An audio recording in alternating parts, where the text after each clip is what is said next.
Hey guys, today I want to show you guys my back day.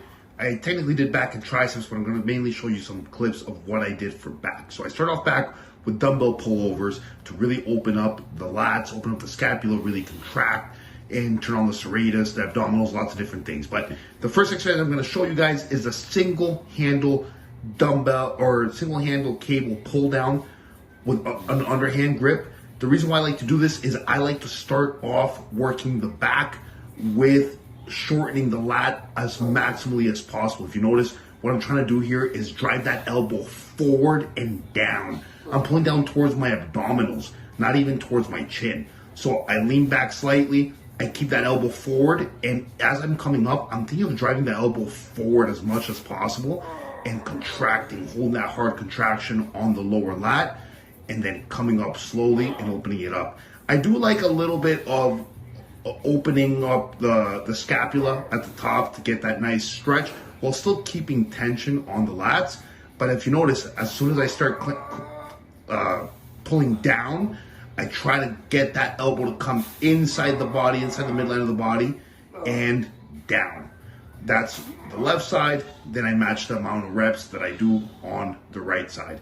I typically will just do one set here of about 10 to 15 reps and just, again, turn everything on. The back is so complex. You want to pay attention to elbow position and exactly what your torso position is in terms of hitting different parts of the back. For example, the closer your elbow is to your body and the more forward it is, the more lower lat you're going to hit. The further out your elbow is from your body and the higher it is, the more teres, trap you're going to hit, and perhaps even rear delt. So again, I noticed that throughout a workout, you tend to fatigue that shortened position a lot faster. So I like starting off workouts with hitting that shortened position a lot harder, per se, really focusing on that shortening. And then later on in the workout is when I work a little bit more on the lengthened position of the lats and other muscles. And that applies to every muscle, in my opinion, things like biceps, triceps, pecs, and so on and so on. So if you notice here, I'm doing that second side, really hitting those hard contractions, really not focusing on using momentum, but instead just firing the lats and just really turning them on as much as humanly possible. So that's going to be the start of my back workout. From there, I move on to T-bar rows, heavy T-bar rows, but still keeping form well. I did drop the weight a bit, as Robin Strand recommended, to really focus on keeping my body bent forward and not use momentum. I do a heavy set here of about 5 to 6 reps, and then I knock the weight down and hit a set of 10 to 15 in order to really maximize that hypertrophy. This is going to be the back offset, as you see here. I think of driving the elbows back hard. I still think about keeping the elbows nice and tight to my body. I like using a medium, like shoulder width grip, and using a neutral grip here in order to hit those mid lats a little bit more, as opposed to using an overhand grip, because that's exactly the area of my back that I'm working hard on bringing up. If you notice, as I start to fatigue, I really work hard on not cheating, but instead on stopping for a second at the bottom, bracing the core, and pulling for another rep or so until I can't get any more reps. If you notice there, I could have got more if I was cheating, but I didn't. Up next, a wide grip mag grip pull down. Again, I really like the mag grips, as I've mentioned before. I hold that contraction hard, open things up, hold that stretch for a sec, and initiate the movement with the lats. I like that. This is going to hit the teres a lot more. It's going to really help widen or give that illusion of a wider back by hitting all those upper back muscles really hard, which I'm not hitting so much in the things like the rows or the underhand grip pull down. If you notice, again, the elbow position, elbows are far and out a little bit more than as opposed to doing that inside position that I did in the first exercise with that underhand grip.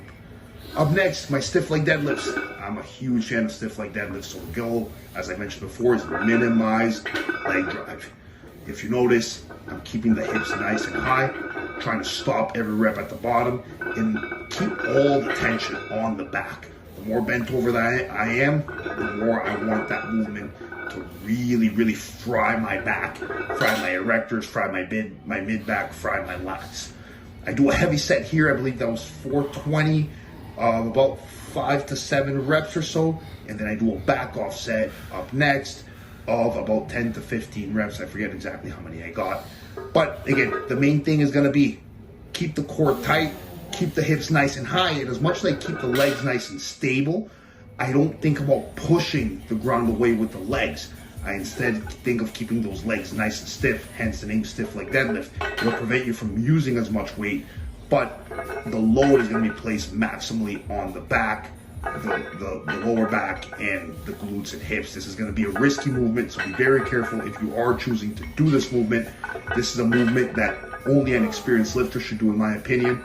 I feel like regular deadlifts are going to be a much safer movement for the average person who doesn't really know how to deadlift.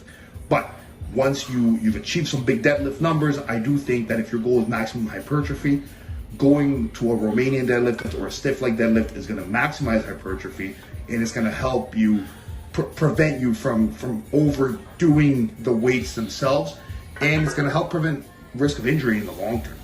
Also, it's going to save your central nervous system. It's a lot more stressful, in my opinion, pulling a 600-pound deadlift for, say, 5 reps than, let's say, a 420-pound stiff leg deadlift for 5 reps. Why? Because the load is a lot less and it's not as much taxed on your entire body. The last exercise I show you guys here is going to be reverse hyperextension. I absolutely love these for glutes and low back. This is one of my absolute favorite movements. I'm trying to bring up my glutes as well for the show. I'm almost 8 weeks out now. So I also, later on in the workout, as you can see, in the workout description, I'm also going to be doing some hip thrust superset with some band abductor work. But this is going to be step 1 in really, really getting those glutes to fire and really contracting that lower back and those glutes. At the end of the day, the goal is an unbelievable backside. So if you guys have any questions at all, feel free to message me. I have my coaching program as well, and I'd love to help you guys out. Peace.